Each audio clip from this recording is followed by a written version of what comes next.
If you're just tuning in or if you're joining us from previous shows, welcome. You are listening to the Angel Rock on 107.7 in New Orleans, Louisiana, as well as we are on www.uprntalkradio.com. As always, I invite people to please come join us on United Public Radio or UPRN's YouTube channel. We've got a live chat there. You can join in. I keep an eye on it to make you part of the show. And speaking of that, if you've never been to my show, The Angel Rock, welcome. I'm Lorilei Potvin, your host. I am a psychic medium. I'm also a crystal Reiki energy healer, an Akashic Records practitioner. I'm a spiritual teacher and mentor, and I'm also a registered nurse, and I am a Canadian. We have a great guest for you this evening. But before I get into his bio, I should remind you, if you're tuning in new, a little bit about my show. I cover all aspects of the paranormal, I say. So that means anything not within the mainstream that you will see mainly in media or anywhere else. I also feature people that I have as guests who are regular everyday people, and by the amazing things that they are doing through their work or using their voice or their energy to make a positive, amazing change for humanity. And speaking of that, I have a great guest for you. I've already told him on Sunday. We met through really interesting circumstances, but we're going to probably talk about noticing those synchronicities. And his name, and I hope I never asked you your last name properly, but it's Michael Roser. Is that how I say it? Okay, good. So I'm going to tell you a little bit about his bio because it's interesting. At an early age, Michael was aware of the spirit world. In 1996, he began actively researching the paranormal, ET activity, and Black projects. In opening this door of exploration, excuse me, Michael has traversed an interesting path abundant with personal experiences. Determined to share these esoteric topics with the world, Michael began working in radio in 2002. He hosted an underground hip-hop show, which allowed him to eventually break into talk radio through his own means. In 2009, along with Rick, is it Cianci or Cianci? The latter. Okay. I knew it had to be one of them. He founded Dark Hour Paranormal, which we're going to talk about tonight, as an investigational team of 3. They had a television show slated to broadcast, but a series of unfortunate experiences kept them from airing. Michael kept the moniker and began broadcasting on Spoon. Sometime after, with the assistance of a good friend, Michael began a live stream on YouTube, Dark Hour Paranormal. It's a great show, along with Rich Giordano from GoofOn. Michael is representative for Third Phase and Third Phase of the Moon. I'm sure a lot of you UFO enthusiasts know exactly who they are. We're going to talk about that too. Welcome, Michael. I'm so glad to have you here. Well, thank you for having me, Lorilei. It's fantastic to be here. How are you? I'm great, thanks. I had about 45 minutes between both shows, and I was running around heating up some lasagna. Most people that have watched my show are familiar. I have a German Shepherd. Her name's Ember, but we call her Emmy. And when you asked me if I had received something from you, I had to let her out, and I don't know how she knows. But by the end of the show, she usually always comes in like she's not a lap dog. She's huge. Will jump right in front of the camera. So to stop that during the show, I always try and put her out just before. That's a safe measure, I'd say. And we were talking through voice messaging yesterday, and I know we're going to have a super interesting conversation. And the one thing I always ask people, because I'm truly interested, you said that you were aware of spiritual type things, paranormal, what have you, as a young child. Are you comfortable with sharing your experience? Like, what opened the door for you? Absolutely. This is something that I haven't really spoken about in its entirety on any other show. And I'll be honest with you. Yeah, my pleasure. Having some of these memories come back as, you get older, some of them are buried pretty deep. So initially, well, no, let me put it this way. On any other show, I've started at around 12 years old, and I'll get to that point. But prior to that, I remember being in 6th grade. And I was one of those people that would try to make friends with everybody. It didn't matter who you were. And a lot of times, if there was somebody who seemed like an outcast, I would get to know them. And guess what? Right. I'd have a good friendship with those people. So there was one individual, again, 6th grade. So yeah, maybe about 11, maybe 12. I befriended this guy. And he says, you want to come over? I want to show you some pretty cool stuff, what I'm into. I'm like, oh, okay, cool. Thinking it's like maybe video games or something like Yeah. that. He was into very dark witchcraft at the age of, Wow. again, 11 or 12. And to me, it was something that was sort of fascinating because I knew something resonated in the respect that I understood the etheric world, but I had no Mhm. idea what I was looking at. So, for Right. example, we were in the library one day and he pulled out an old book, and I wish I knew what this was, but I can't remember. Right. And he opened to a page that looked like it was scribed. Not scribed, but it was like the old plates where people used to carve the pictures into Mhm. using several lines. I forget the name of the technique. And this picture was a picture of a skeleton laying on top of a coffin in some sort of desolate land. And he looked at me and very seriously said, I can take you there. And my first thought was, why do I want to go there? I was Mhm. like, oh, yeah? He's like, yeah, I could take you there. And me being who I was at the time, I just said, okay, well, all right, Mhm. I want to see what you're going to do. So we went to his house, I'd say about a week later. And he Mhm. brought me into his bedroom, had hardwood floors. And he said, listen, I was going to do this with you today, but I can't. I said, well, why not? He said, because something happened over the last couple of days when I was doing a ritual. I said, what happened? And he pulled over the carpet, and there was this huge burn spot on the floor. And I Mm. said, how did that happen? He said, something occurred, and I can't remember exactly what his description was. He said something occurred where fire just manifested and started burning my floor. So he was, thinking that, maybe what he was getting into was a little deep too, but at the same time, he had all these other little superstitions. Like if you look on your hand, if you have this little bump on your inner ridge, it means something in terms of wizardry. I mean, we're very young to be talking about these subjects, but yet he was Yeah. quite versed for what it was worth. At that point, I was a little skeptical, in certain respects. And I said, all right, cool, whatever. So we ended up doing something else. And again, a lot of our conversation always seemed to revolve around the occult. So I came home one night from school. It was, well, about 4 o'clock in the afternoon. My mother was there. She said, listen, I got to talk to you. I said, what's up? She goes, well, I had a reading recently. And the reader had mentioned that there is a great evil around our family. I said, what?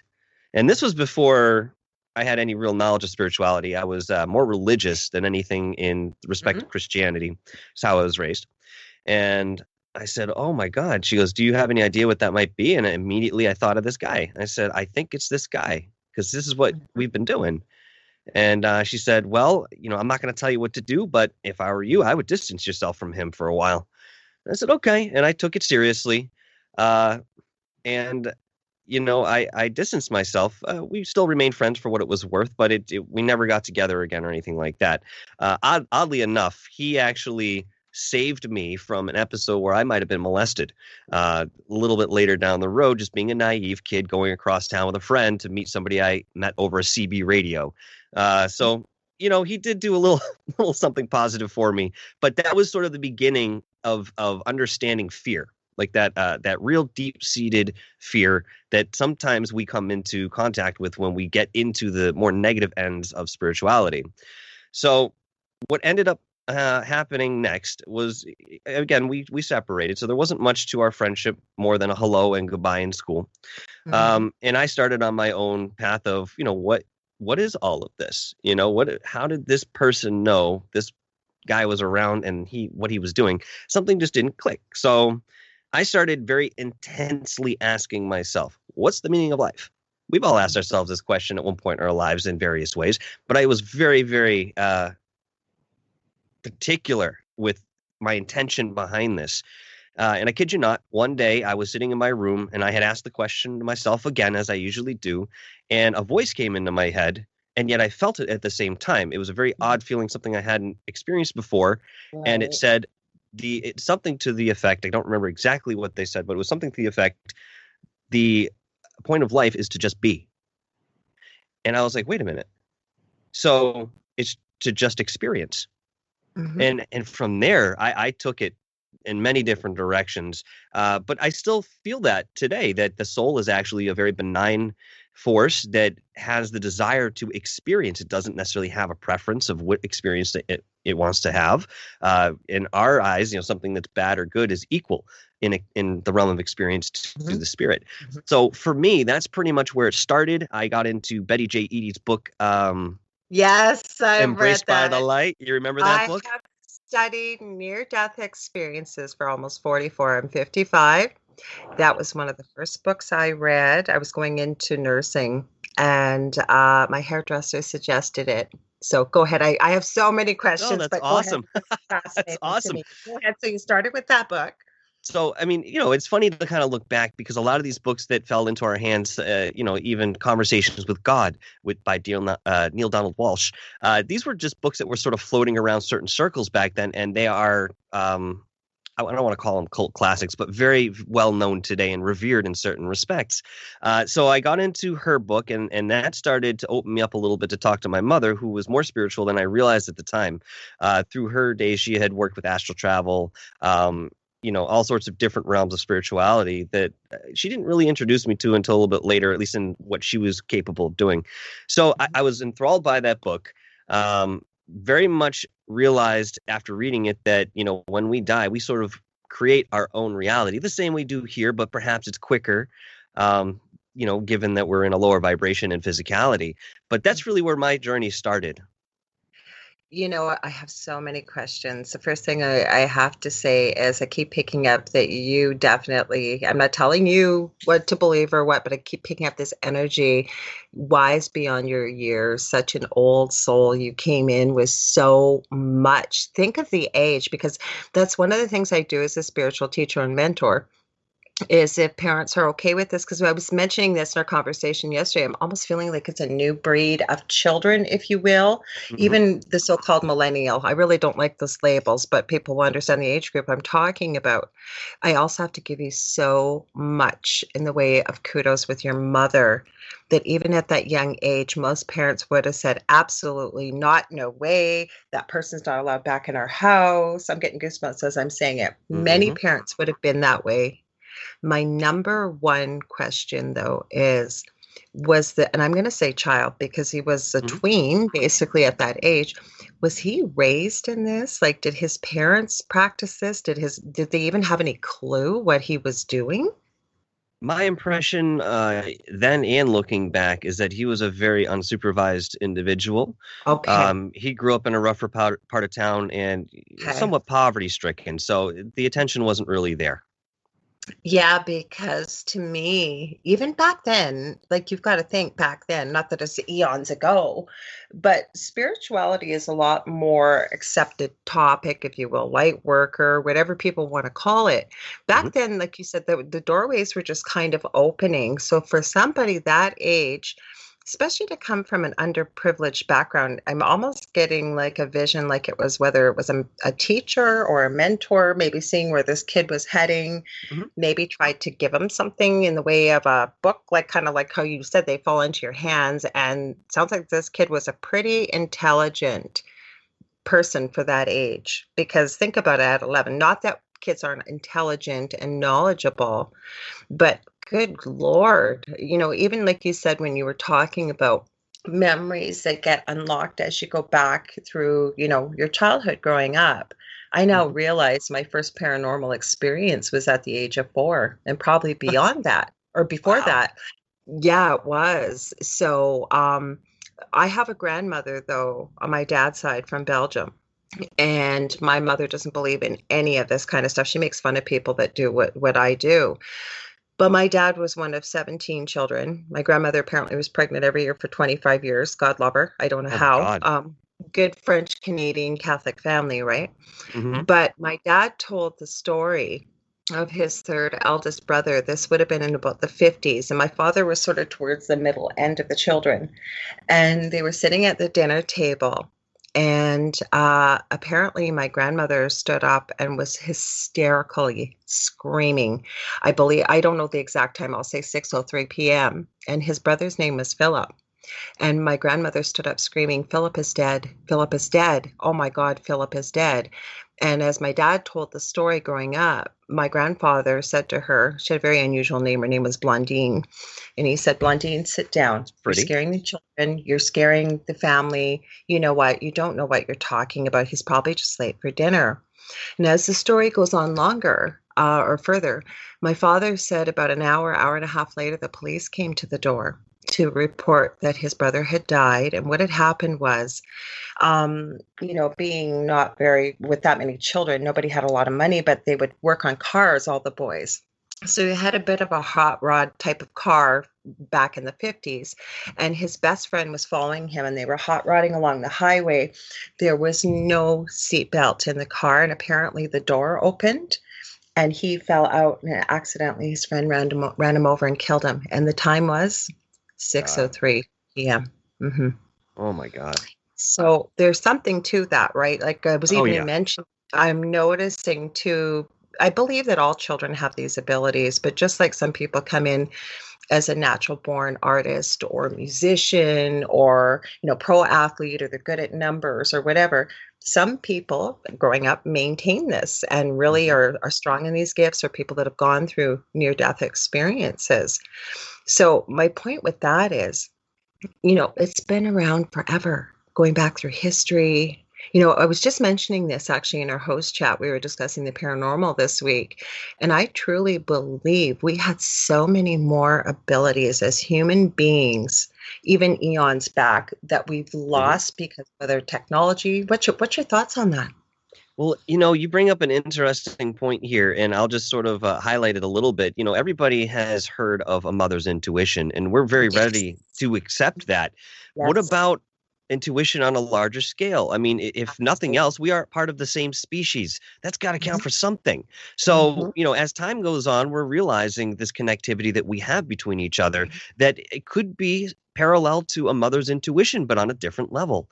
I totally agree with you in respect to people having more knowledge in ancient times. And there are many reasons for that, and many purported reasons for that shift in consciousness that had gone down. It's a natural course. I believe the Yuga cycle outlines this a bit. It's 26,000 some odd years, for the cycle to complete. So, for those who aren't familiar, very simply put, let's take, for example, the time of Atlantis before its demise. Let's say that that's the beginning of the Yuga cycle. You're all the way up in the 12 o'clock position. Everybody's enlightened. Everybody's connected and knows source. Things happen. The vibration gets lower. Consciousness lowers. The earth itself's vibration lowers, and everything goes with it. So in that respect, we lose a lot of information. It's similar to taking a psychedelic drug and going up to your peak, having all the answers in the world and knowing that you're connected. And then within 6 to 10 hours, you come down and you can't remember what it was that you felt so connected to, So it's similar in a way, I think.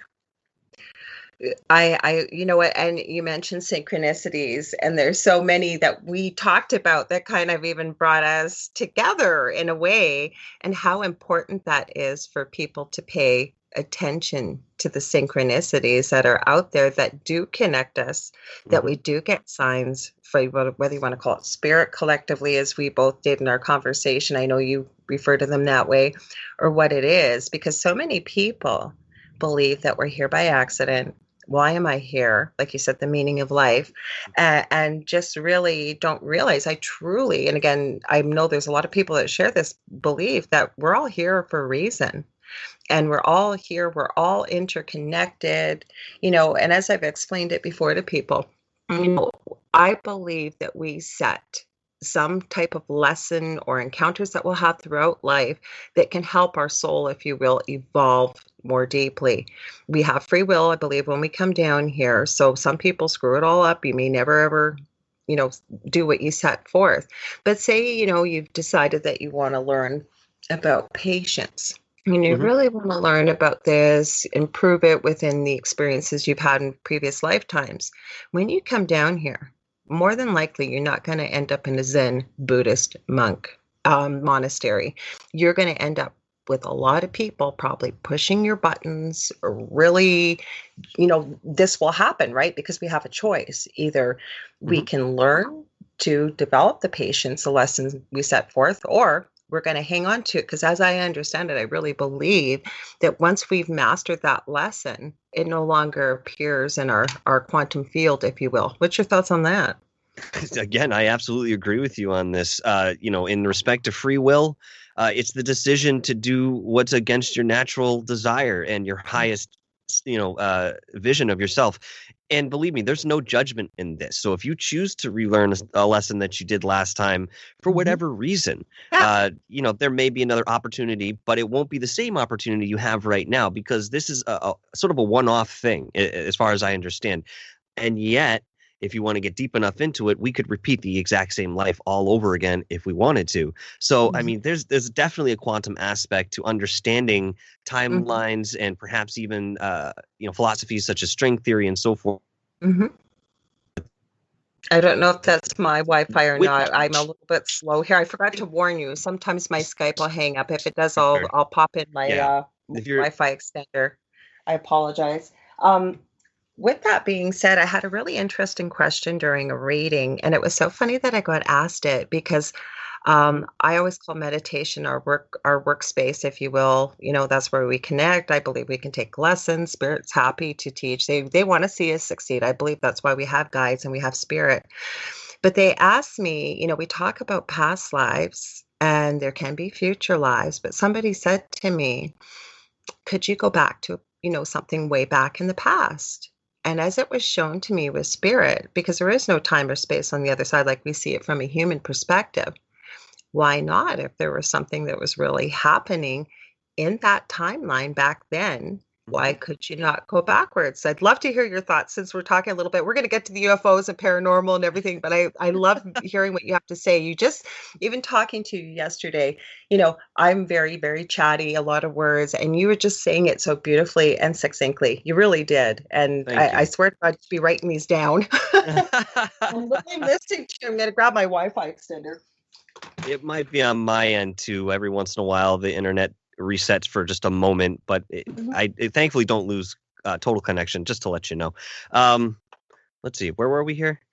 Um, Past lives, yeah. right? Okay. So, yeah, I mean, here's the thing.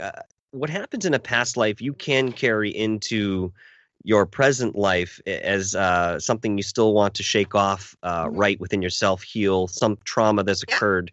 And sometimes there's a motif that goes through many different lives. And I'll give you an example in just a moment of that.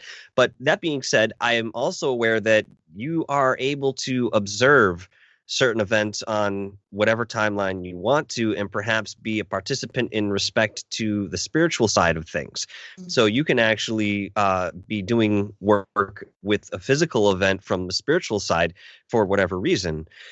So in respect to my past lives, I remember quite a few of them, but there have been two that really stick out for me in the way of these sort of conversations.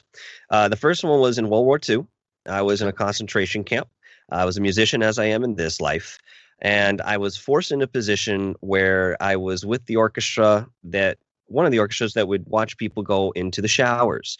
Now, I knew what the showers were, but I wasn't allowed to say anything, and obviously wasn't allowed to alert anyone. So, in playing this really upbeat, happy music, I lost a certain part of my love for music. And that actually came through in my original creations here in this life, where as much as I want to try to write a really upbeat song, a lot of times it ends up being more morose or sort of melancholy in sound, very powerful in that way. So I thought that was interesting. And I'll tell you how I found out about these lives too, if you'd like. But um, Wow.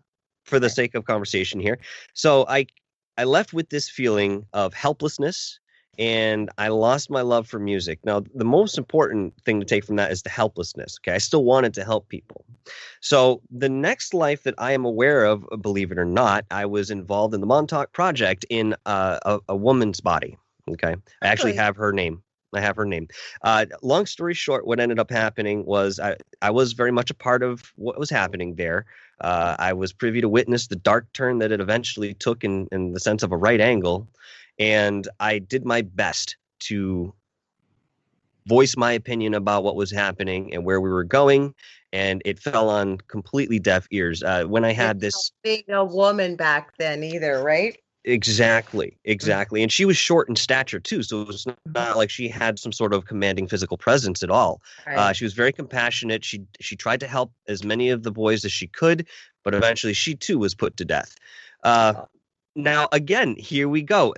She left with this feeling of helplessness and wanting to help. So I came into this life wanting to do that initially.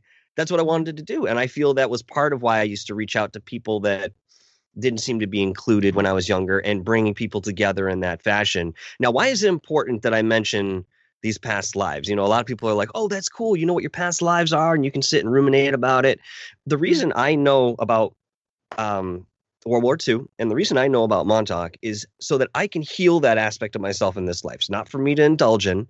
It's not for me to explore further and pull up all these other things I don't know. It's to let it go and heal so I can finally push that part of the trauma that I've experienced in those lives away and move forward in the highest spiritual sense that you can imagine. We all have a lot of these sort of hooks in us. You want to call them karmic hooks, if you will, that really sink us down. And we don't even realize it until we start doing the inner work to sort of relieve some of that pressure. And it really doesn't serve a lot of purpose. I have a fellow Canadian that's been on here a couple times, Chris Lee, and he is a past life regressionist. Now, he never tells you what your past lives are. He's written 6 books. He's written a few, like, people that may come in with chronic pain or develop it throughout life. And the body, I believe, as well, is completely capable of healing itself depending on what we've encountered in a past life, whether it's, and even in this life, trauma, spiritual block, emotional block. It could be anything like that. That's where we get the disease. So what he does is, it started with fears and phobias. He used to be a police officer. And his wife is from the UK, Debbie Anderson. They're complete polar opposites, and she's a really gifted psychic medium. But the reason I mention him is before you have him on your show, he'll ask you to do a session with him if you're open to it, just so you understand the process. And so I'm a chronic pain sufferer. Another guest I've had on, actually, many, especially women, they're finding it within this, if you will, light worker field or spirituality field, especially as healers, end up having a lot of autoimmune issues. Somebody else I've had on has been studying this. And it's back to Chris. I did agree to have a session with him and, dealt with some of these chronic pain issues. And the things that I saw, because he'll ask you the question, say, for example, pain in a certain part of the body. When you're lightly hypnotized, you're definitely not deeply, deeply hypnotized. I remember everything.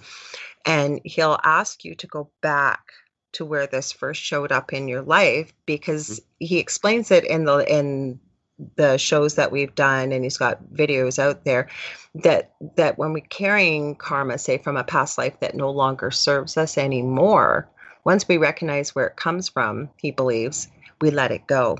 And I'm not doing it justice, but it's a really good story. What the question I had asked you when I was looking for that darn Wi-Fi extender was, I had somebody ask me this, and it was really weird that this popped into my head a couple days before, and I was asking Spirit about it because I kept thinking, why not?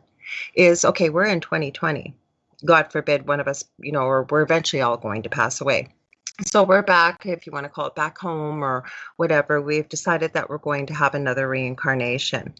Now, what's to say that our next reincarnation can't go back in time, right? We keep thinking we're moving forward. Right. What if there's something that's meant to happen, say in the 1500s or something, that, will help further evolve our soul with life lessons? And I'd love to hear your thoughts about that. What do you think? I love this conversation. I knew you would. We got really deep like this yesterday, didn't we? I knew we were going to have I told you I'm going to have you back on. I've been talking about you for 2 weeks. I just trusted, even though we reconnected yesterday, that you would be here tonight. I did. Spirit has a way of getting things done. And although, with what I do these days, my schedule is very full. That's why I couldn't believe you were still able to come on tonight. I'm so grateful for that. They make sure I'm where I'm supposed to be. All right. With respect to what you're saying here, God, I got to stop using that phrase. Jesus. All right. In looking at what you're saying here, my understanding is that incarnations usually occur as a result of your life review and what you think you've done in your life and how you've impacted people positively or negatively. A lot of times people will get into their life review and be like, oh my God, I didn't realize when I was incarnated that I And was there's hurting this no person. judgment. So No. people realize, I didn't mean to speak over you, but there's no judgment. So people realize that, but we get to experience it just like you said, the impact of our actions on other people. Go ahead, sorry. Yep, nope, that's fine. And you feel exactly how they felt so that you get that sort of pseudo experience Yeah. without a body, but you get all the emotion behind it. Now, at the end of that sort of journey, a lot of people will kind of hang their head and say, oh, well, can I come back with this person in a different role and do something different so that I can, heal what I've already done? And you'll talk to that person. It might work for the next lifetime. It might not. I have what you might call a twin flame, or that real close essence that spends a lot of lifetimes with you. She's not here with me in this life, but she's always, always with me in spirit. Very interesting. But to talk about your idea of being able to incarnate in the past as well as the future, I mean, look, it's not linear for sure. Exactly. And if you're looking at this in a non-linear sense, it's going to make a lot more sense. Yeah. So yes, I mean, my question is this though, and I'm still looking for the answer on this. What is it that causes us to place our consciousness Mhm. within one of these lifetimes? If we're living all of our lives at once, okay, Mhm. because time doesn't exist, there's nothing, no linearity. If we're living all of our lives at once and we're actually even feeling in this lifetime, certain waves Yeah. of energy based on actions that we're doing in the past and in the future, you Mhm. know, again, really creating all of this at once, what part of us is conscious that we're here in this body, whereas, in another life I'm XYZ or what have you? What do you think about that? What I think about it, it was like kind of spirit gave me this quick flash, is you are where you're meant to be where you are. And by that, what they show me is, yeah, there are quadrillions versions of us in all different universes and timelines and multitudes. And although, because it's energy, everything's energy, right? Our thoughts, our words, our emotions, everything. Yeah, we're going to get those energetic waves, but it's almost like we're going to be who we are in that, if you will, dimension. So the quadrillions of us, that's why it's important too, and I'm sure you've heard about this, read about this, possibly practice it. It's important to do an energetic check-in when we recall energy that no longer belongs or serves us or we need it, Hmm. especially after connecting with other people, but also beyond that as well. So there could be pieces of us in other dimensions and stuff. So Hmm. to me, because the human brain, and once we start getting into this topic, it's just overwhelming for people. Most people aren't even open to this discussion. So I think that's why we've been given time to make sense of things when people, Hmm. or even in this dimension. I'm getting a bit off track here, but I mean, our yin and yang, our cold and hot, our evil, our good, whatever it may be. And people don't realize it. It's not like that on the other side. So I think when we get back home, as I call it, we're able to see it from a perspective. But once we wrap our human brain around that, and that's a deep question Hmm. to me, and I'm probably not doing it justice, the way I'm seeing spirit show it to me right now, you are where you are in the now where you are. So even though there's 40,000 billion quadrillion, we're not really aware of each other. We're Hmm. aware of the energy that we get sent, maybe, like you said, we pick up pieces. Again, and probably as soon as I start doing this, it's like looking in a mirror, looking in a mirror, looking in a mirror, looking in a mirror, Yep. just Yep. um, that's why I think it's important to do energetic check-ins, all of us, all versions of us, if you will, because again, can we lose some of that energy in another dimension? Can we do, you know what I mean? Can we pick up stuff that no longer serves us in this lifetime because we may not Hmm. experience what's going on with the other version of us in another dimension? So to me, the way spirit shows it in a nutshell, it's just too mind blowing for the human mind to be consciously aware of all the versions of ourselves. So that's what I think they mean by living in the now, being in the now, being in, if you will, the meat suit that we're living in, that we're aware of. But again, so much goes on in your brain when spirit shows you stuff quickly. I think that may also, where we get to explore some of that, is in the dream world. Oh, I agree with you on that. I know that we travel in dreams, and especially when I mentioned Montauk, I still visit some of the dimensions that were involved in that project. And it's unmistakable when you go through some of these experiences. But, Mhm. I think that we all do travel and dream. I don't think everybody's aware of it. I think a lot of Mhm. people just pass it off as dreams. Yeah. Um, but there's an art in there somewhere in respect to interpretation. It's going to take us some time, but I think we're all headed on the right path. I mean, what I'm seeing here happen within the last 20 or 30 years is the paradigm shift that was introduced in the late 80s, and the way of energy and so forth, and what we're Yeah. able to access in terms of Christ consciousness. And there's a window that had opened up, and it was in conjunction with the 11/11 phenomenon, and each Yeah. bit of this time period was sort of segmented where certain energies were accessible that weren't in the Mhm. previous window and won't be in the next window. So you kind of had to act as you went along. Now, if you were aware of this, I think you had a little bit of an advantage to some degree, but I also think that there was a reason you're aware of this. I'm certainly a light worker. I'm certainly clairvoyant. I'm a medium. I astral travel. I work on many, many, many different levels of this, but a lot of it came out intuitively. Yes, I've had formal training here and there, but it was honestly more or less just to remind me of what I already knew. So, for example, as a Reiki master, people use symbols in Reiki, and you will sometimes get to a point, not everybody, but a lot of people get to a point where you don't need the symbols to activate those lines of energy or to tap into those flows of energy specifically. You're just so aware of them, and you already have this intuitive tactile sense about them that you can literally reach up and pull them and start working with them right then and there. So, I mean, when I'm looking at other people, there's a very good possibility I'm just looking at another version of myself, because what's to stop this one from desiring any other experience that I see around? Again, realizing that the soul may be benign in respect to that. So, it's interesting to think about, but it all comes back down to the fact that we're all connected, and Mhm. we're remembering that we're Mhm. connected. That's a real big part of the journey. Absolutely. You're freaking me out with Montauk. I don't know what it is with Montauk, but that Mm, has been in my field, if you will, for about the last year or two. And it's mm, something from spirit. As I understand, I'm not quite yet meant to know what that means.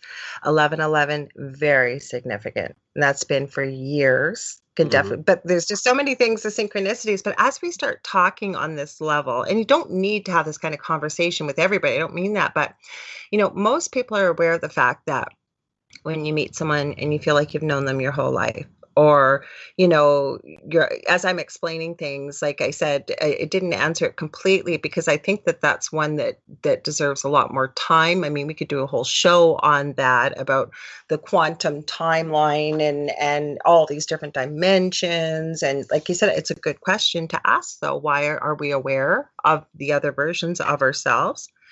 So, like I said, it can get quite deep there. And I always think, once I start to wrap my mind around it, the best way to describe it is when you're looking in a mirror and there's a mirror in the mirror and the mirror in the mirror, like you just keep going deeper and deeper and deeper and deeper. Mhm. So, like I said, it just gets really crazy. And I think for most people, this isn't the kind, I always say, it's this way. It's getting a little bit better about light workers. And I mean, I was thinking we could even have gone here, but I'm going to transition to the paranormal in a sec here. But it's not something that you can openly discuss with people, whether it's paranormal or spirituality, because we get into the dogma of religion, and some people need that. And as I said to you many times Mhm. yesterday, it's not my job to judge, but some people need that. And Mhm. then timelines, we can jump timelines. I mean, we've heard of the Mandela effect. People can jump timelines without even realizing that they have. I mean, these are shows I love to do about timelines. But the other thing, I always say, we didn't know a lot about the paranormal. We kind of got shoved into it with our own experience, and it was a full-time job for me. I have that Mhm. kind of mind. I've got a, I know you do too. I had to find out everything I could eat, breathe, and sleep to learn. And I say, the more I open this door, the more smaller than a one-celled organism I feel when it comes to knowledge. And I'm learning every day. I'll be a lifelong learner. I always say I'm learning many different things, but I'll never be a master of anything, kind of a jack of all trades, and still learning, changing my views. But the one thing I found about the paranormal, and I'm going to ask you also about your UFO experiences, because I'm dying to know, Black Book and all this stuff, that's right up my alley. is that I find it can be very isolating. And the thing is that everybody's keeping it to themselves. Like nobody's talking. And if something comes up and somebody's brave enough to bring something up, then you realize, holy crap, they were having the same kind of experiences I've had throughout life. Or I always say it's not something you can discuss in the grocery line. And TV has helped with that, but it's put a lot of misinformation out there. So what I want to know is what got you into UFOs and the black, you were looking into black book things that were out there and ETs, the paranormal. Like you said, you started with this kid that you met Mhm. and kept looking, but was there anything else significant? So let's see. I used to watch a lot of unsolved mysteries when I was Mhm. younger, and I think that was probably my first real introduction to UFOs and the ET phenomenon. I mean, I remember them talking about Billy Myers' case and so Oh, forth, and I even mhm. even the X-File poster, which you can't see over here because of the blurred background. It's the I Want to Believe poster. But I mean, I only found out years later Seraphine that has that that. was what's that? Seraphine, I told you about Seraphine, my partner in crime. We do Tripping a Void. She has that right in the background when we do our show. I didn't mean to cut you off. I want to Nope. believe. It So there you it go. honestly it seems like a staple for every one of us to have Mhm. this poster. So I threw mine Yeah. in the corner as the tribute. But this I think this had more influence on me than I realized. And when I interviewed Michael Horn several months ago, we Mhm. got really deep into some of this stuff here. So that was kind of cool to sort of bring that together for myself. I've had two UFO experiences. I've never been abducted that I know of or anything like that. It's nothing too harrowing. But both times there was a strange consistency that indicated some sort of sentience in the way that they knew that I was watching. And I'll briefly go over those very quickly for you. The first one was down in Southern Connecticut. I was locking up the house for the night. It was about maybe 1:30 in the morning, if I remember correctly. And I looked out over there's a submarine base in the area, and there's a lots of forest land where I was living. And I looked over, and above the power lines, there was this very luminous circle, or it might have even been an oval. I can't really recall, but it was definitely circular to some degree. And inside, I could see this little band of rotating lights. They were all different colors: red, green, blue, yellow. Right. And it was just moving. So I looked at that and I said, is the craft itself moving, whatever this is, or is it the lights in the middle? And I stood there and I watched this thing. It stayed stationary the entire time. Mhm. And I thought to myself, all right, well, I've been here for, good 7-10 minutes, whatever it is. I'm going to go and grab a camera. I know it's right in the next room, but something in me said, no, don't leave, just Mhm. stay. And I was like, okay, fine, fine. So I sat there and then I Mhm. second guessed my internal thoughts there. And I said, that's it. I got to go get the camera. Yeah. I literally ran over to the next room, grabbed the camera off the dresser, went right back into the porch Ah, area, and I looked out and it was gone. yeah. So my second sighting happened when I was 26. This had happened. The first experience I think happened when I was maybe 18 or 19. Mhm. Second experience happened when I was 26. I was in my studio.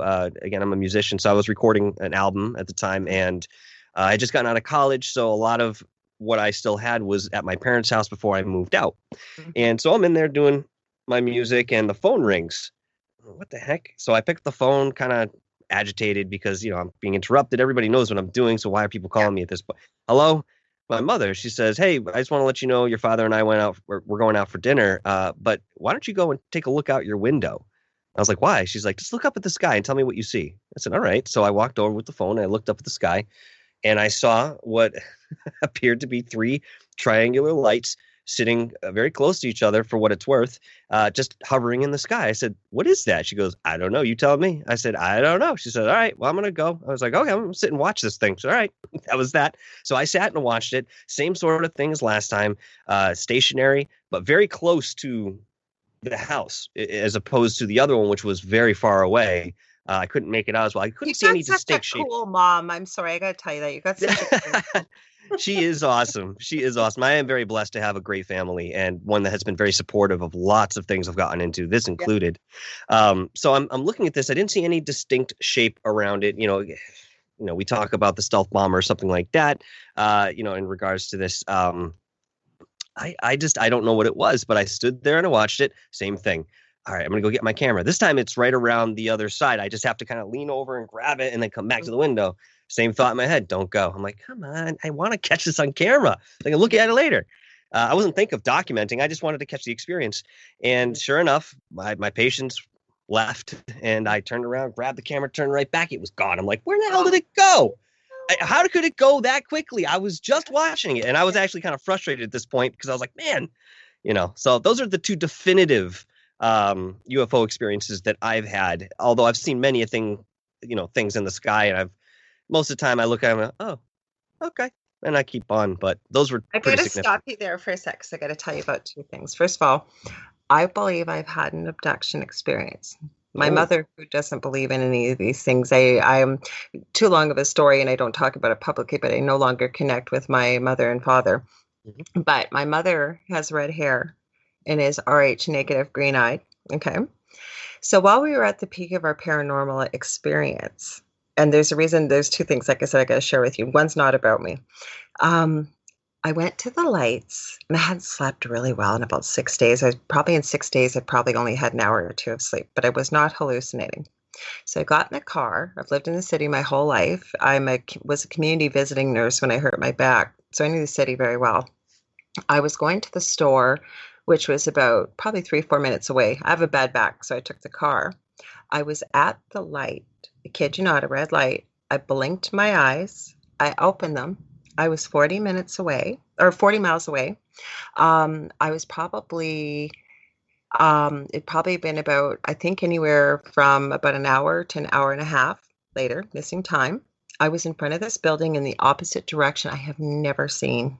It was rural to my city. I knew these rural roads because I used to go and, do IVs and central lines and stuff in people's homes. My phone was ringing as I opened my eyes. It's Dell, my partner.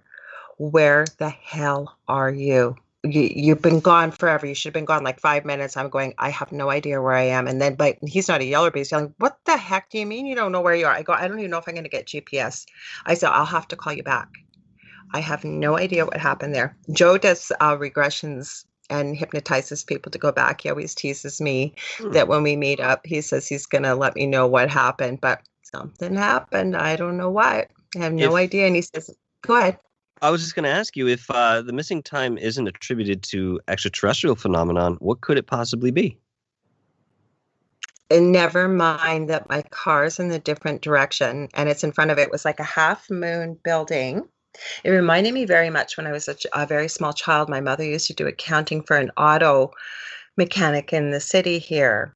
He was from Italy, and I remember going there like 2-3 years old, and it was a round building with glass windows, and the doors opened up, and he'd bring the cars in. This was a building very similar in the middle of nowhere. I'd never even been on this road before, and it was completely abandoned. All the windows were all smashed out. I have no idea what happened or how it happened. And I seem to get a lot of readings from people that have had these kind of experiences while they're sleeping. I have met so many people personally, as well as, like I said, will come and ask for clarification from spirit. One of my readings, and I would never discuss somebody personally ever. I always assure complete confidentiality, so I'll blur the details. But as they were describing what they were describing, and very interestingly, this person shared that they had had a near-death experience. It was like telepathically, as they were starting to tell me it, they were sending me the vision of what these beings look like. I ended up finding the beings very quickly in the images on the internet during the reading, sent it. Yep, that's identical, same uniform, everything. And she said she was laying down, and there was standing in front of her, between her legs. I already knew what she was going to tell me. There was a baby involved already. But the one thing I did want to share is I have a good friend. You may know him, Augie Nost. And he gets together every Sunday, and he calls it the Mastermind with Nori Love. And the reason why they do it, the first hour, they believe that the more minds that are focused on something, the more that we can bring it into fruition, creating a mastermind. So he works on abundance, healings. He's got some phenomenal stories of somebody very young, palliative, only had 6 weeks to live with cancer throughout the entire body, stage 4 pancreatic cancer. Through diet changes, visualization, and as well as focusing with the mastermind on healing, not a tumor in sight 2 months later. When the doctor asked her what had happened and she tried to explain, he walked out of the room. But the second hour is spent connecting with the Pleiadians, and they have had crazy experiences. This is open to anybody listening, yourself, anybody that's interested. All you have to do is send an email to the mastermind connection at gmail.com, because they meet on Zoom. So it's private, so they'll send you the Zoom link and the password. So I had to share all that because I don't know why, but Spirit said to share it with you, so thought I'd share it. I don't know if you're frozen or it's me that's frozen. You're still there? Okay, good. Oh yeah, I'm here. I give it a second. I'm sorry. Yeah, it's okay. So, yeah, so you've never been abducted, but there sounds like they know that you're aware of them. Oh yeah. Did they ever communicate telepathically with you at all? I'm going to say yes. And the reason Okay. I think that is because I do get different voices that come in, and they all carry a different signature energetically. And you can feel that it's different. Although I've never directly asked them, I know that some of them are they're extraterrestrial in nature. Of this time, I don't know, but they're absolutely etheric as well, and I can communicate with them on my own personal level. I Cool. may not be in the way of what Daryl Anka can do or Jonathan Trinity Martin, but Mhm. if I put some thought and focus to it, I know that that is an option that is available to me to channel the way that they do. It's just, again, a choice that I would make. Mhm. But yes, I like that. they are very much around. I have a very strong connection to extraterrestrials, and it actually goes back to lifetimes, Mhm. back to the time of Atlantis that I have this odd connection. But it's to specific ones: Sirius, the Pleiades, and Andromeda. So Interesting. Are you a Pisces by any chance? no, I'm a Virgo in the tropical chart, and I think a Leo in the other one. Okay. Just thought I'd ask something with water signs just came through. Okay, so with the paranormal, because you kind of do it all, and I think that that's so fascinating Just like you. because well, thank you. No, but it's cool because like you learn something new every day and you can have these phenomenal conversations. So, have you had any crazy paranormal experiences? Or I'm still dying to get into this. You said Black Book, like you really, really were interested in that. Those are things that really fascinate and interest me as well. So I'm dying to hear about all this. Black Book, I'm not placing if we had spoken about it before, but I do have a host of paranormal experiences. What is the Black Book that were talking about? I'm sorry if I It missed was this. Black Book. It was in part of your. Maybe I'm not mentioning it properly. It was in your bio. Give me one sec Yeah, here. sure, Maybe sure. I'm maybe not labeling it. I was going from memory here. It's okay. Sorry, Black Projects. Sorry, Ah, Black Black Project. Projects. Well, that would be well, I'm interested in Black Projects as a whole, but my connection to Montauk is really at the center of that comment in the bio. Again, it goes much deeper than what I'm talking about here, and I haven't really divulged too much publicly, and Oh, that's you just don't as have I've to. sort of.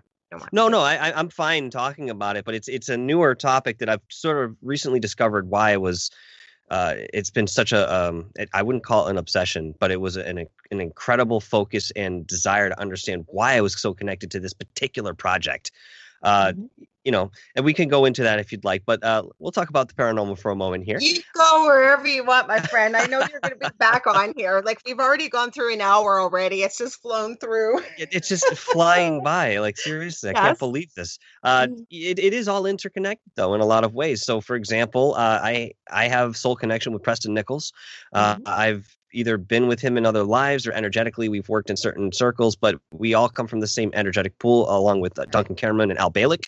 But Preston Nichols was the one that I connected to energetically, and he's actually come in readings, and he's with me right now, along with Eric from Elisa Medhus at Channeling Oh Eric. my God. That was my first introduction Oof, I feel the to energy right what I now, was actually. looking. Pardon? I said I feel the energy right now. As I mentioned his name, the waves start coming from behind me. He's smiling. No, oh, Yeah. I'm getting goosebumps right now. That's my sign for truth. As soon as she said that, Oh yeah. because, and I know Elisa, she actually asked me if I wanted to be a guest medium, and it's one of my newer gifts. I'm just not quite as confident. I But Eric, understand. Eric, he's got to be here because I'm getting major goosebumps. Oh, he's Oh, definitely there. He's with me on every one of these shows that I do, regardless. He's with me throughout the entire day. And it started, oddly enough, when I contacted Elisa Medhus. I had already been aware of her work or studied some of what she did yeah. since 2014, I think it was, that I found her. Maybe 15, I can't remember. And I remember looking into the Columbine event that had occurred, looking again into the spiritual depth of what was there. And I came across a scripted reading that she had on a website, Yeah. and I was fascinated. But I saw that she was doing other celebrities, and I was like, wow, this is really interesting. So we could talk to people after they've passed. All right. So, I mean, that's a whole other show in and of itself. So I started Dark Hour Paranormal, got my footing, founded myself, and eventually the time apparently was right because her name popped into my head. Channeling Eric is what I heard. And I was like, oh, yeah, I could try to reach out to her. Why not? It's worth a shot. You know what I mean? That's She's really what I think about every hard. guest. She's No, a sweet. she's awesome. I Yeah. really, really love her. In fact, she was my mother in other lives, and I'm connected to Eric as well. Yeah. So I'm meeting a lot of people from my soul family doing the work that I do, which is something that I didn't expect to come into, having these deep connections and recognitions. Michelle You know Gray how I was know same way. Eric was here? I didn't How? mean to cut you off. I'm No, sorry. go ahead. Was I found her because you can remember now, this has been over 15 years of what we had Mhm. gone through, and it's been almost a year in this new place that we're at. So I was looking everywhere. This was like a full-time job, like 12, 18, 20 hours. I was just started locally and just branch. I had to find out about this stuff. And I found her website. I believe it was a year after Eric had died. And I went back through the transcript, started at the beginning. The further I went and the more people she interviewed, like, or she had stuff on her blog. And then I connected with Jamie Butler, her first medium, Mm-hmm. and she had told me we were dealing with very dark, dark, deep stuff like that I needed. I think she had said a spirit chaser or demonologist or something to really deal with this energy that was there. But she said I had had the house so protected because I was still just learning about this stuff and what was there was not even allowing Eric to get onto the property. Eventually, though, Eric could, and you know how we knew he was there? And I have no problem if people want to smoke marijuana or anything. I never judge. It's just not something we use. You'd smell marijuana Mm-hmm. nonstop. Yep. Marijuana all over the Yep. place. And oh, hey, Eric, how's it going? I know you're here. Yep. He will actually. I mean, that was the reason that Elisa started to research this so much in depth the way that she does, is because Eric was appearing in these physical ways to people in her family and everyone. Her Her father, who father. was an atheist, a staunch Yes. atheist, he called her right after Eric died and said, I think I'm going crazy, Elisa. And when she said they were raised atheist, and she's also a doctor. And she said that, I guess he had said Eric appeared to him as if he had been about 4 years old and said, hi, Papa, and sat on his knee and gave him a kiss on the cheek and disappeared. And for people that don't know about this, please check it out. Go right back to the beginning if you can, channelingeric.com. Lisa is branching out into newer areas, really getting into the healing. She's got a new name. I wish I could remember off the top of my head what the new business and website is called. Arcturian, what was it here? You Something, can keep talking. I'll yes, find it real quick. She something, sent it to me. sorry? She sent it to me. Go ahead. You keep Yeah, talking. I'll find something it. to do with healing, and there's going to be a lot of classes that are taught by Eric. So Eric committed suicide, very tragically, but this was sort of his exit, if you will. We all have design points in our life where we can make our transition back home, if you call it passing from this lifetime. And he's now training to be a spirit guide on the other side. And very gifted mediums have been connecting with Eric, and she's interviewed very many different celebrities. You guys have heard me mention her website many times on my show here because I think it's such a phenomenal site. Eric is an absolute character. He is full of humor. He swears like a sailor. So anybody that has these beliefs that you go to hell if you don't, you commit suicide, not true.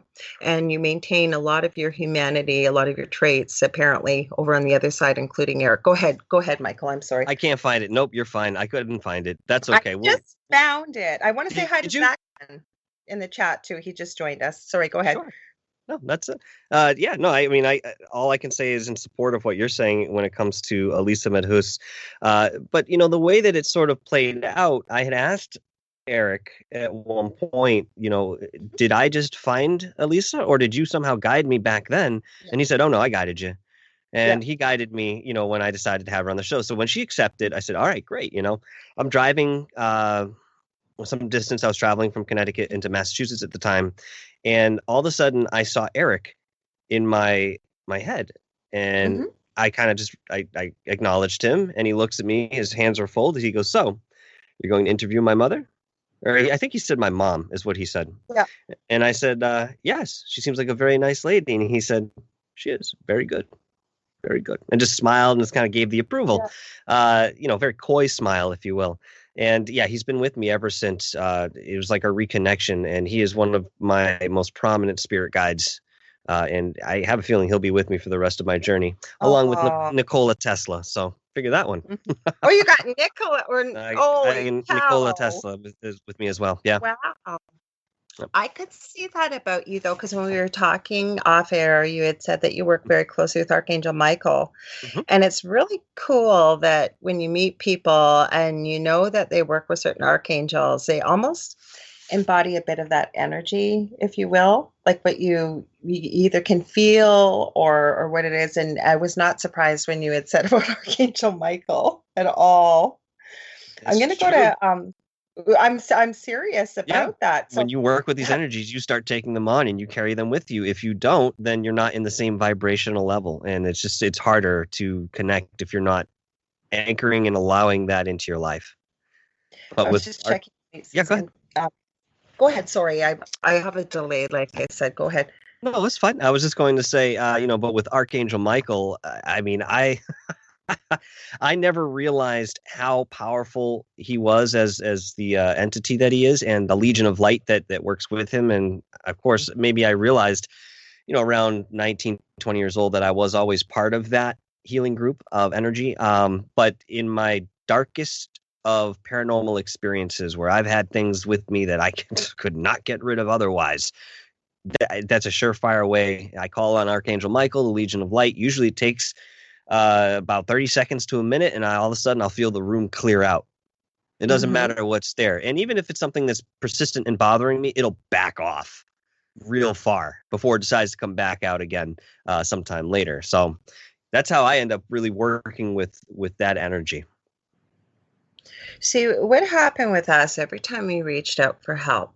Um, somebody would either not be capable of dealing with what we were dealing with, or, they'd agree to help us. And at the time, we believed you had to have somebody come to your house physically to do this. I also had many people tell us a lot of things that had we followed them, we would have been in a lot worse situation. But what it came down to, and I believe it was my friend Augie. He's got his own podcast and stuff. And he had said to me, he explained energy and that like attracts like. And not that things were, so low vibrationally, but I mean, so many things were happening. You're hit financially, health wise, pets were killed, like you name it, like things happened that you just couldn't control. And it almost showed like a piece of pie, and it Mm-hmm. would be with one family member and it would just constantly be at that family member, and then when it had enough fun it just keep moving around and around and around. So when he explained that like attracts like energy, and that this is something very low vibrational that doesn't belong here, from, as he would call it, he's from Norway, the lower astral instead of astral Mm. plane. I love the way he'd say that. Men He jeg har said to, ikke tid. what's that? Men jeg har ikke tid. I'm glad you can speak that language. A I can little speak bit, a little bit. Spanish. Well, and he explained to me that it only takes one person, but he said to be able to raise the vibration of the house and keep it there. Because I kept hearing this in my journey along this. You need to raise the vibration. You need to raise the vibration. It's like, what the heck is that? It's so simple. And I tell people this all the time. All you have to do is laughter, joy, have people around that you love, watch a family movie, open the windows, get outside into nature, do your grounding. There's so Yes. many things that you can do. And once we started that, And I kept having to remind my family. I mean, I have Dell's my children's stepfather, and my oldest is very sensitive, both my boys, and I'm sure probably your children too. Many people that are aware of their gifts, your children usually are aware of it. And they both could communicate with animals ever since they were little. On top of the fact that they kept telling me whenever they could speak, something in my house, in my bedroom, something in my bedroom. Anyways, long story short, had to remind the family we need to pull together really strong. They want to isolate us. One thing I will share with you that I don't think I've ever shared on air here, the one thing we were told was that the ultimate prize was my youngest son. This is what the whole thing was for, because he is considered such an innocent with the fact of having severe autism, that this was the prize, that I stood in its way and Dell stood in its way. And that was the only thing. And I don't say that from a place of ego. The other thing that apparently some of these the darkest was around me quite a bit. And this was somebody that worked with this quite a bit. I've been told this a few times. It was fascinated. It said because it couldn't control me the way it would control other human beings. I don't know if that's true or not. And I say I'll never know the answers until we transition back home, nor is it that important. But I think it goes back to how we started the show that kept going through my mind. What an innocent, yet I have to say innocent age for that child. He's a child, whether he's a tween or what he was when you were that age, dealing with things like that, not possibly having the cognitive ability to understand all the repercussions for what you were doing. And I keep hearing right for the picking. What's your thoughts on that? Because that would be terrifying for me if a mother to find that out, in the fact that like your mother knew you and trusted you. Like I said, you got a cool mom, but you got, knowing that something that evil was around their family and that naive. So what's Yeah. your thoughts on that? We exist in a predatory universe, first and Oh, I love foremost. true, And true. it extends not only in the physical, but out into the outer spheres as well. Yes, there are those who are benevolent and they will help you, but there are others who will take advantage and exploit your weaknesses, just like they do here in the physical. It's commonly said that if somebody was a bad person in life, then that's what they're kind of going to be in the afterlife, at least until they move in through the light. Absolutely. We have as much time as we want on that other side to, mess about and whatever you want to do before you decide to actually make that jump. But eventually, everybody has to make that jump sometime. Yes, they exploit the weak, and it makes perfect sense and stands to reason why that thing was there, coming after your son, who is very vulnerable, not only from the physical end, but from the spiritual end. I'm sure there are many reasons for that. But those are the worst of the worst, so to speak, and that's their only desire. That's their directive, and that's what they're there to do. We live in a duality, so both ends of the spectrum exist simultaneously and keep a balance.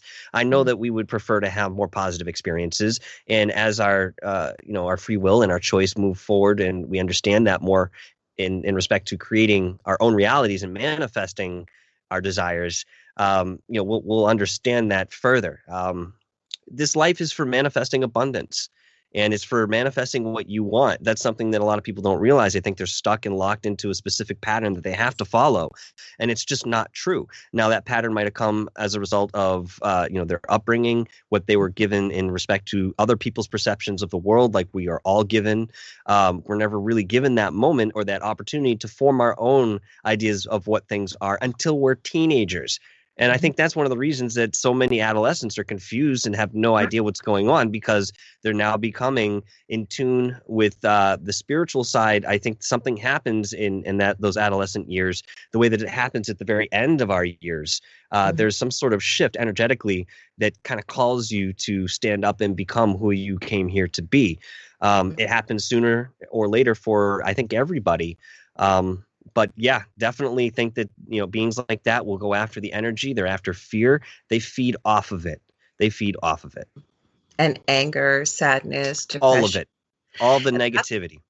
that's where I was going with why I always say I think there's almost a new breed of human beings right on till whether you want to call them the crystal children, the indigo children, whatever, if it needs a label. But what I'm saying is, I have never seen such levels of anxiety, of Mhm. depression, of all this stuff. And I think it's because I really do that they're so sensitive vibrationally to the energy. Um, that a lot of this, and they're not understanding it, they're not realizing that a lot of this that they're picking up is coming from energetically from the world, because most of us that Yeah. are in this field are empaths. And one of the biggest things I had to learn, because I am depending on, everybody has different gifts. Like, just like I said, a musician versus a mathematician versus a pro athlete.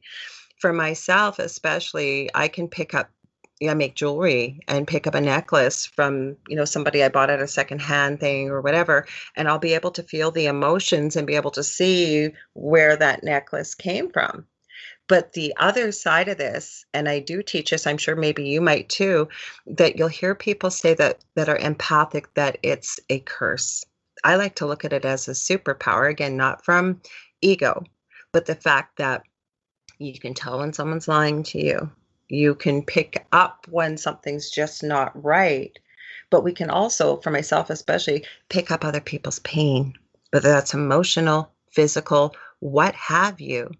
So to stop and say, is this mine?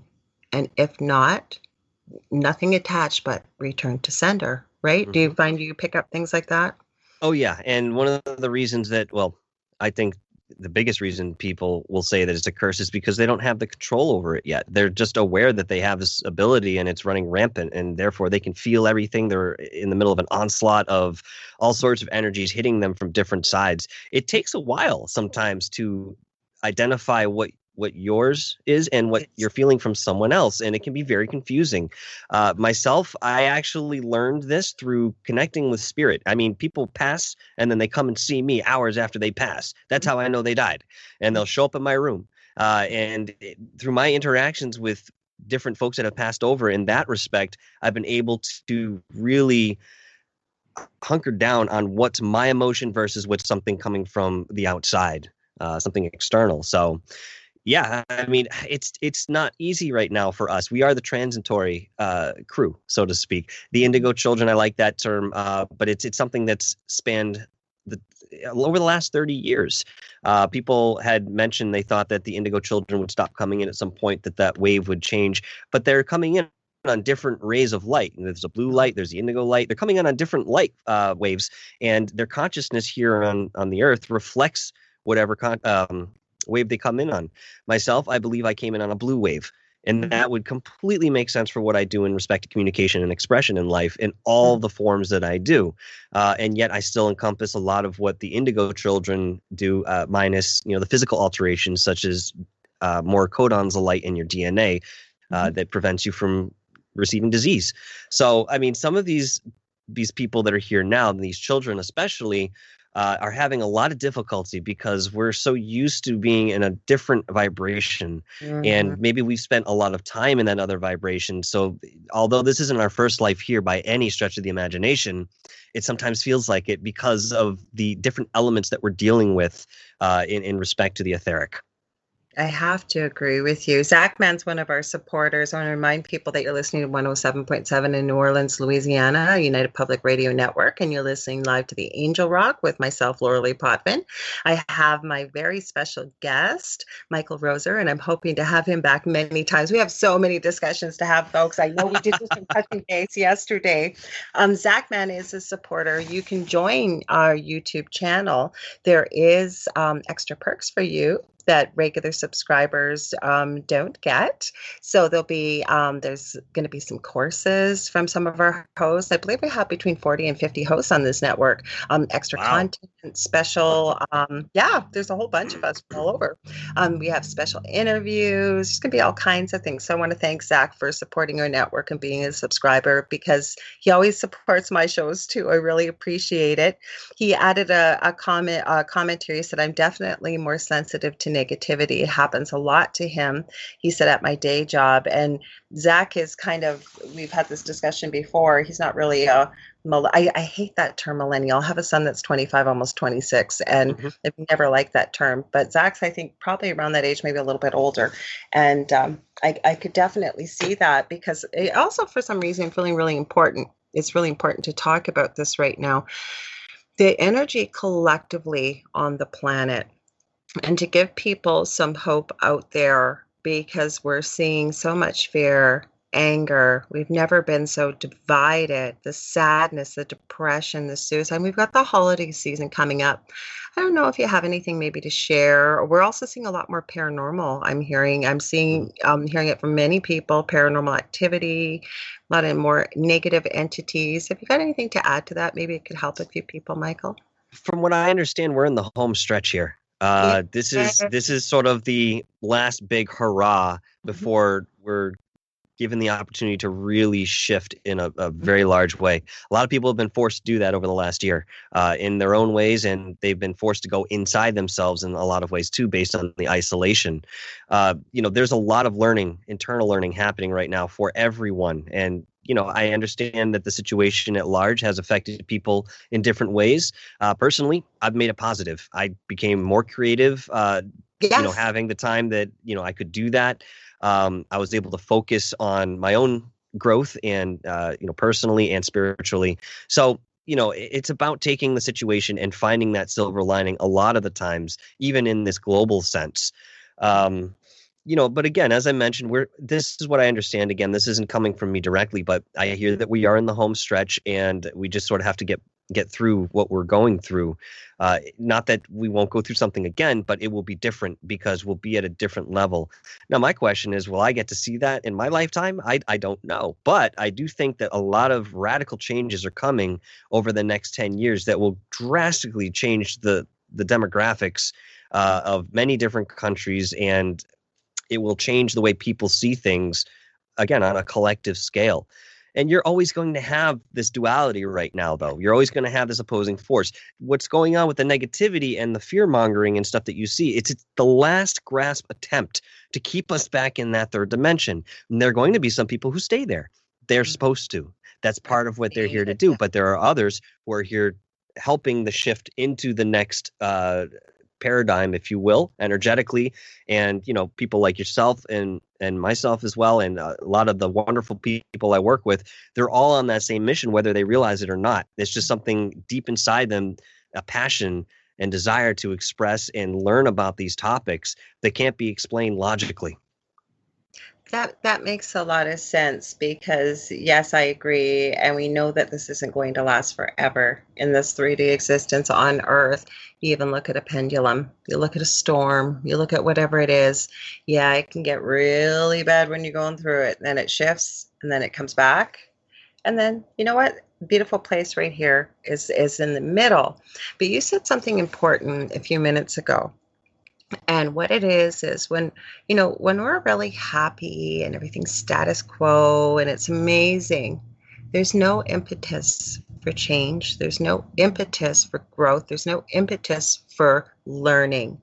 When Exactly. we go through crappy stuff, I think that that's when we're really faced. That's when we need the courage. That's where we need a lot of healing. But that's where we have the choice to alchemize what we're going through, get that silver lining like you're saying, or take it for what it is. If you want, even you can even look at it as, what can I get from this? And that sounds selfish and egotistical, and I don't mean that, but what can you do with that time? What can you do if something really crappy happens? And there's a lot of crappy things that happen. It Mm. doesn't mean that God caused them or anything. I have many conversations with many people about this that end up, say hating source or God or whatever you want to call it because something terrible happened, not realizing more of the bigger picture. I understand that. But that's where you see things. God help us. I'm going to take even TV. What was it? John, I'm trying to remember what his last name was. God forbid his 6-year-old son was murdered. What did he create? America's Most Wanted from it. Now, Yes. again, that's just a crazy example, but there's so many I know. things that have come out of tragedy and sadness because that person made that choice to make that change for the rest of humanity, if you will. What's your Mhm. thoughts on all that? Again, I have to agree with you on this. somebody had once told me, and I quote, "We're not here for the fluffy stuff. We don't learn anything from the fluffy stuff. The fluffy stuff is nice, but it's really in the conflict and the depth of that separation that we all experience in one way or another, where we find that inner strength. And that's the empowering thing. A lot of the lesson I think here today is for people to empower themselves. If you want to look at like a collective lesson of sort, empowering themselves to, be who they really are and understand that they're so powerful. I mean, God, think of it this way. And I mean this with all puns intended. God, think of it this way. If you can manifest your reality, that's as close to God as, a lot of people understand here in the physical, and again, in respect to spirituality, we are all that's, that light, and we are part of that oneness. We're just a sliver of it, if you want to look at it like that. I often use the analogy of an apple. You have an apple, you cut a piece out of it and you put it aside. Well, two things happen here. One, we've just separated something from itself, but it's still an apple. Both pieces are still apples. And now the other thing, which is more significant, is that the apple can now recognize itself as an apple. That's what we are doing. We're recognizing God as, how do I say this? We're recognizing ourselves as God because we're looking back on that reflection. And that's the purpose of the experience, so that what you call God has all of those experiences. And guess what? I've been told that once everything has been experienced that could ever be experienced, that ever will be experienced, then we start over again. But it's always different. It's always different. That's incredible. Infinite creation is really what it is. And again, like you say, it's hard for our brains here in the physical to wrap our minds around what infinity is. Very quickly, I'll give you an example, a physical example of how that is. I love to hear what you got to say. I love hearing what you have to say too. Believe me, I don't want to limit that. The Fibonacci spiral, okay, Yes. which we can observe in all of nature, is a spiral with a beginning and an end. Okay, there's another spiral that's very similar, but the only difference is it's infinite, has no beginning and end. That's the golden mean spiral. It's been suspected that nature took the design of the golden mean spiral and somehow, because it's limited within its own parameters, it adopted and created the Fibonacci spiral, which is very similar to the golden mean, still holds all of that in higher vibrational resonance, if you will, and yet it has the beginning and the end. It's still part of that third dimensional cycle. So there's an example. Absolutely, because I don't think people realize how common that spiral is, including that all of us have millions of those spirals within us with just the DNA helix. On top of the fact that one of the most enlightening things you can do, and you don't have to do it physically, you can do it in a meditation, you can watch a video, do a labyrinth walk. That is so cool. Have you ever done one of those before? Oh man! All right, so I'll tell you about this. Yeah, I have definitely done these walks before. So there was a place in upstate New York that I used to frequent in my 20s called Brushwood. It was essentially a pagan druid gathering that you'd be there for a week, and it was very family oriented, but very spiritual at the same time. So they had a labyrinth there, and I walked it several times and had amazing experiences for what that's worth. So I remember coming back from this trip, and it usually was in the summertime, and I would go to the beach where my folks were living at the time. And this one particular day, I just felt guided to start creating these descending in size, these pyramidal structures out of sand, the largest being, as I was standing up, probably up to my chest. And then I think it was a total of 7 or 8 that went around in the Fibonacci spiral. I was creating this, and it took me hours. And I think my girlfriend at the time, really gave up, went in the house, was like, what's he doing? But I wouldn't lost his mind again. Right. Stop. I just kept going. I was trying to do this.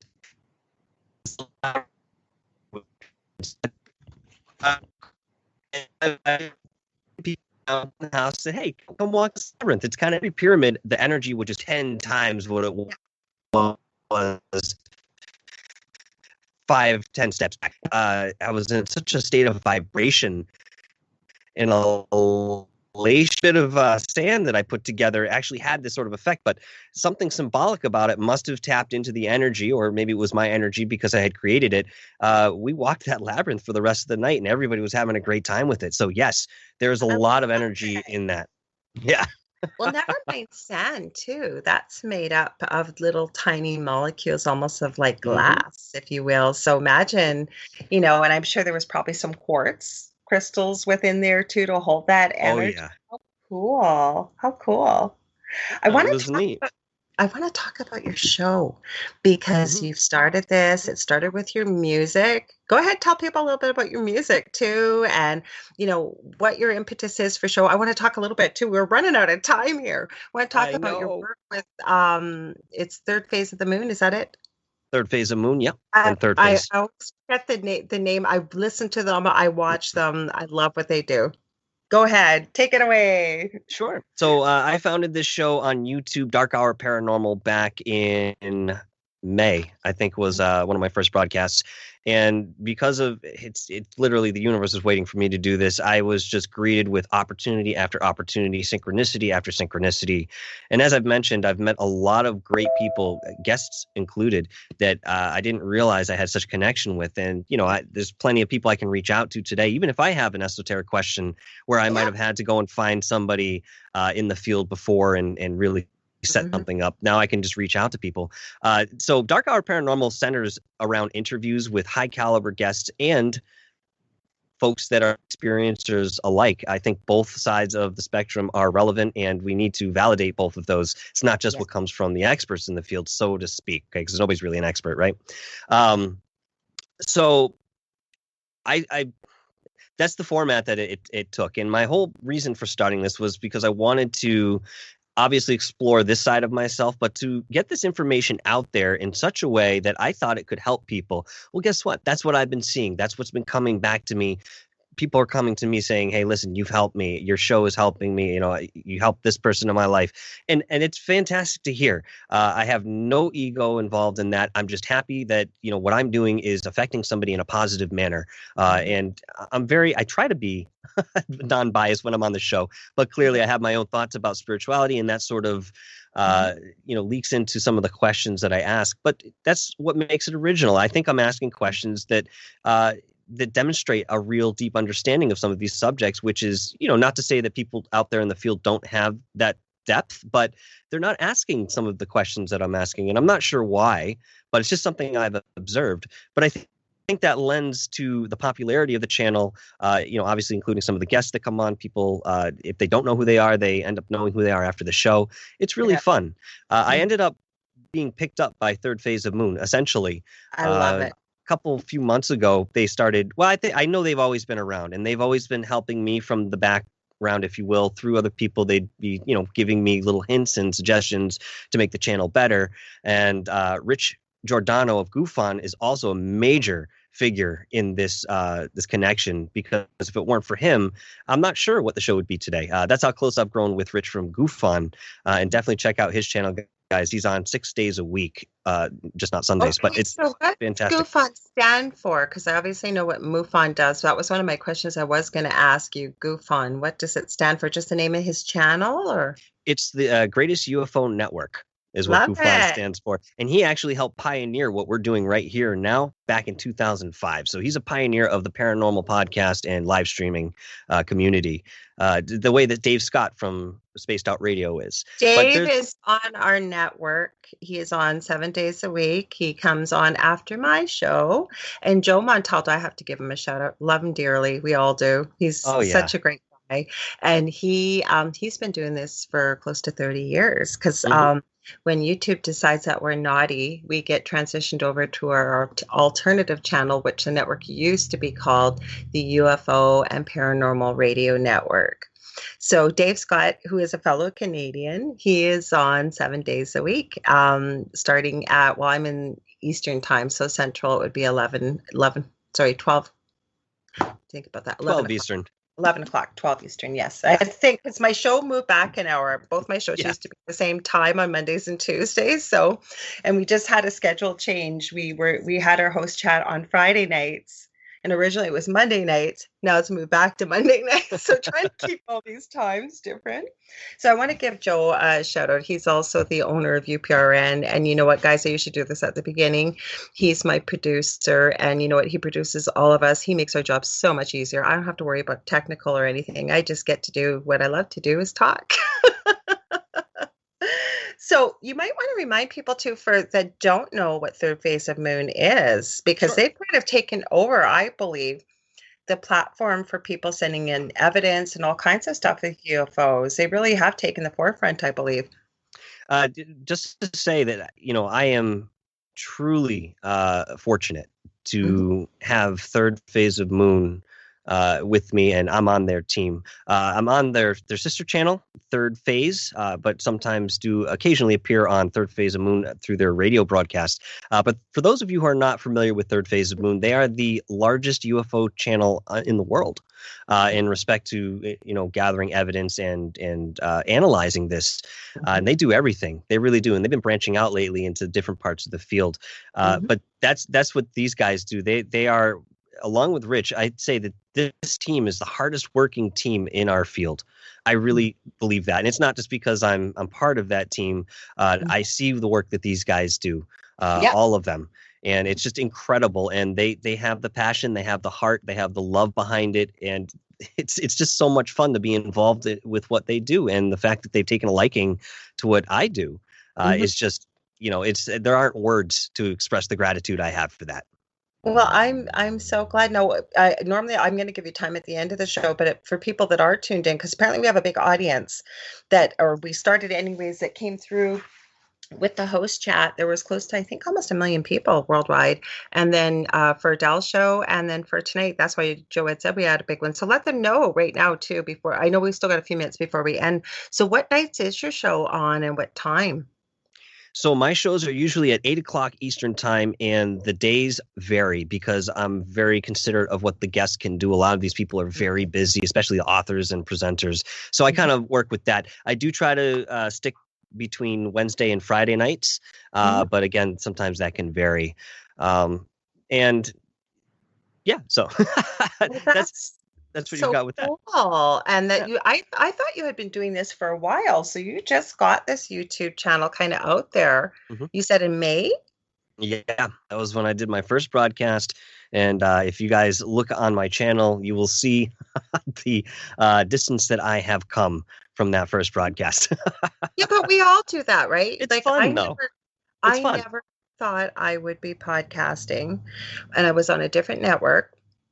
I got a message on August the 2nd. They were opening a second studio and asked me if I'd like my own show. And I was going to say no because I've never done anything like this. And I heard Spirit say yes. So I did.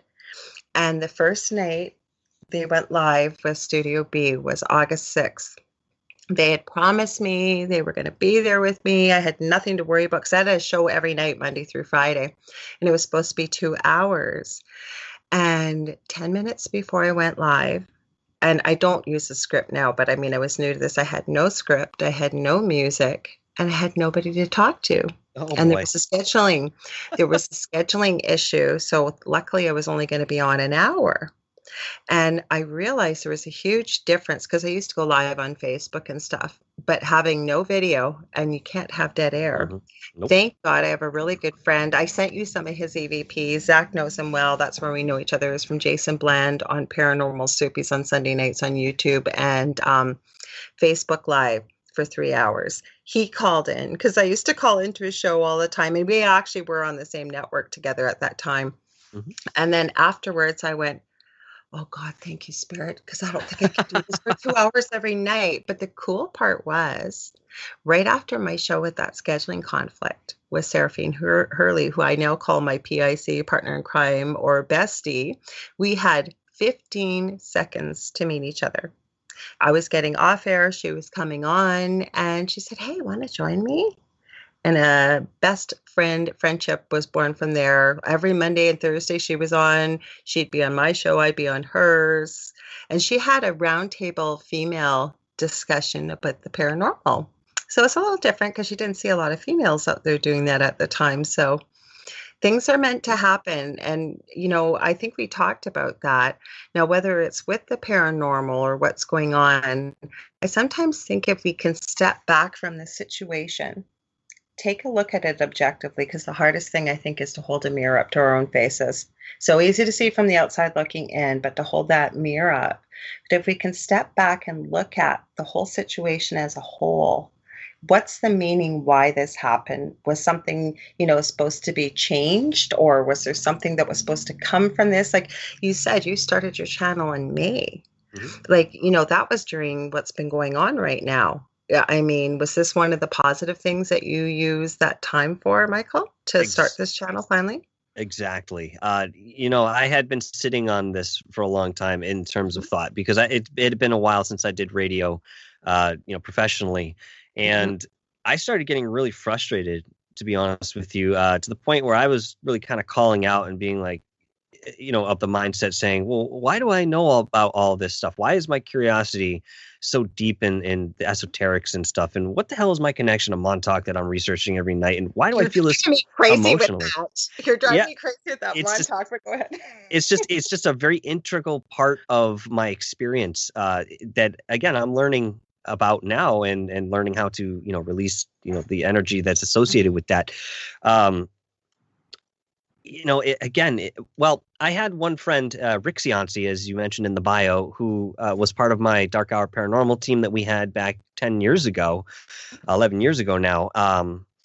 And he really kind of pushed me to do this on YouTube because, as you mentioned, I was on Spoon for a little bit, and you don't really get much of an audience, and it was very much me sitting and talking to myself because I couldn't, the technology wasn't there, the calls weren't coming in the right way, and so forth. So I got really frustrated, and I said, Spirit, what is the purpose here? Why do I know all this? What am I supposed to do with it?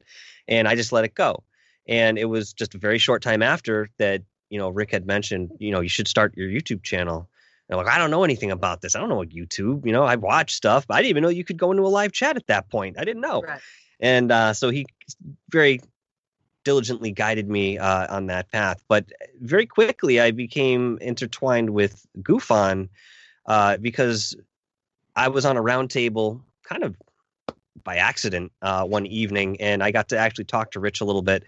And, I had hit him up on an occasion. I said, well, would you like to be on the show? He's like, well, honestly, I was thinking about having you on my show. And I was like, oh, wow. I mean, he is very established. He's been in the field for, 16, 17 years. I'm like, wow, this is a privilege, So I went on his show and did a 2-hour interview with him. And I think our friendship started there, but we started working together, just reaching out, Mhm, to each other mhm, to be a part of what we were doing because we enjoyed each other's energy so much. And mhm. that has not changed. I have the most fun sitting and recording premieres for Third Phase with Rich. I mean, what should take an hour usually takes us 3 to 4 because we're having so much fun messing about and, what have you. But, again, it's a collective effort here. Yes, I started the ball rolling and I allowed it to gain momentum in the way a snowball collects snow. But there were other people who were taking notice of this and again just happened to really enjoy what I was doing or enjoyed me as a person. And again, if I didn't have those supports, I'm not sure what the show would be today. It would be something, but it wouldn't be what you see in front of you now. Well, I think though that when you were speaking, and I knew this right away, we met through a mutual friend. I was on a panel with you guys, and I could Hmm. tell that, I've had Damien Gray and Ralph Terlucci both on my show a few times, but I could tell immediately that I wanted to know more about you and our other person that we had on. He's planning on being on, I hope, in the new year. We've connected, and both of you, and I think whether we realize that we're set, that we can pick up that kind of energy or not, a lot of us can. And I'm sure, like when you said you were so touched that Rich, who had been doing this for so many years, asked you to be on, but also you have to look at it that he's been doing this long enough to know who's going to make a great guest, who's going to have stuff to talk about, and Exactly. you knew intuitively you would be the right fit for his show, right? And then look at the beautiful friendship that's developed out of it. It's not work anymore, right? When you're having so much fun. It's really not. And I've done a lot of things. I was a traveling musician for years. I've been a cartoonist. Wow.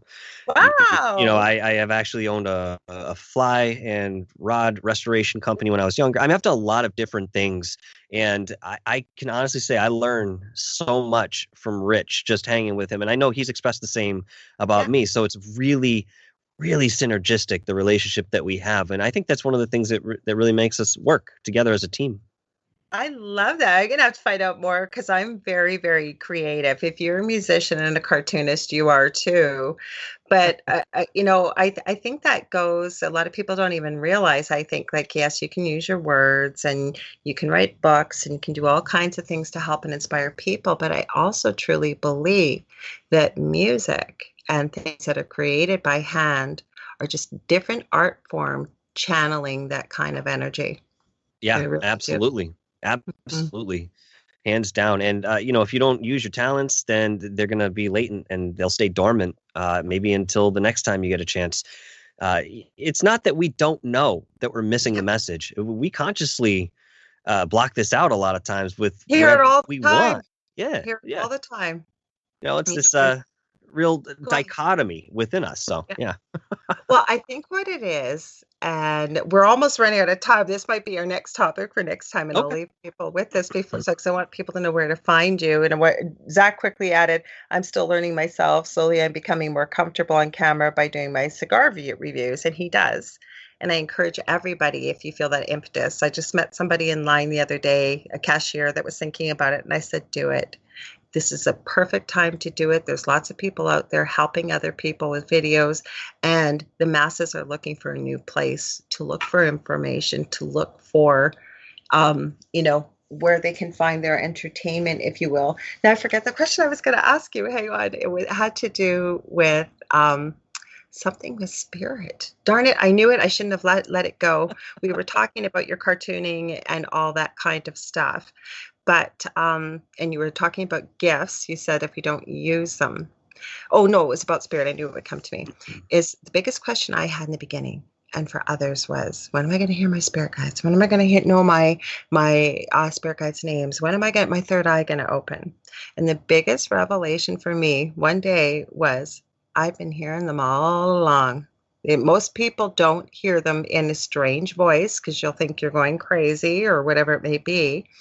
But I always say, when you hear that voice of reason, say you're laying there awake at night and you've got this major issue or problem going on, you don't know how you're going to solve it. You've tried every which way to Sunday. All of a sudden, a stroke of genius comes through. It's the right thing to do. It's meant for your highest good. It's meant in love. And if you follow it, it works out beautifully. That, my friends, I believe, are your guides. Very quickly, what's your thoughts on that, Michael? Have you got anything else to add to that? Very quickly, I'll say to anybody who's asking, when am I going to connect with my spirit guides? When am I going to hear them? I'm going to ask you, when are you going to listen? It's really Oh, that simple. I love it. I It's love it. I love really it. that simple. Just Yeah. just try it.